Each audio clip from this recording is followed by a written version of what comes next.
Тамашалауға кино таңдаған кезде кассалық табыстары ең басты критериялары болып табылады.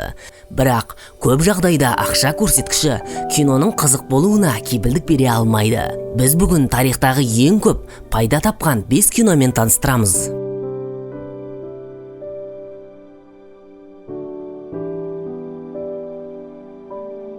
Бүгінгі тізімді 2015 жылы динозаврлар туралы түсірілген юралық кезең атайды.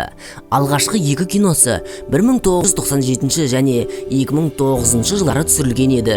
Бұл киноны түсіруге $150 миллион жұмсалып, 1 миллиард 671 миллион пайда көрген.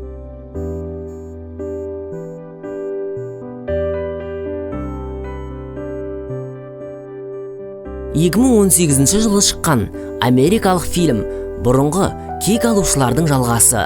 Фильм жарық көргеннен кейін 11 күннің ішінде 1 миллиард пайда көріп, рекорд орнатқан. Ал жалпы көрген пайдасы 2 миллиард 48 миллион доллар. Ал бұл киноны түсіру үшін $321 миллион жұмсалған.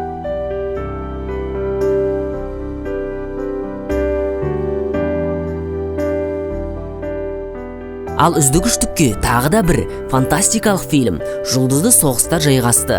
Көрсетілімнің алғашқы күнінің өзінде $200 миллион пайда әкелді. Сөйтіп, киноны түсіруге жұмсалған $200 миллион бір күннің ішінде қайтарды. Ал жалпы көрген пайдасы 2 миллиард 68 миллион доллар.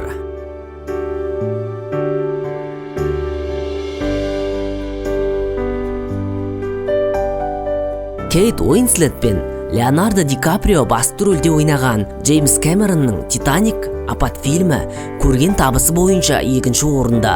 Бұл киноның жалпы табысы 3 нұсқасын қосқанда 2 миллиард 187 миллион доллар. Ал киноны түсіруге кеткен шығын $200 миллион.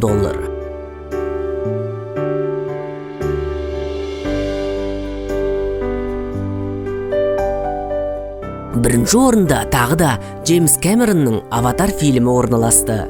2010 жылы шығарылған арнайы нұсқасын ескере отырып, «Аватар» фильмі 2 миллиард 187 миллион ақш долларын жинады. Сол арқылы фильмнің бюджетінен 12 есе асып түсті, ал бюджеті болса $237 миллион.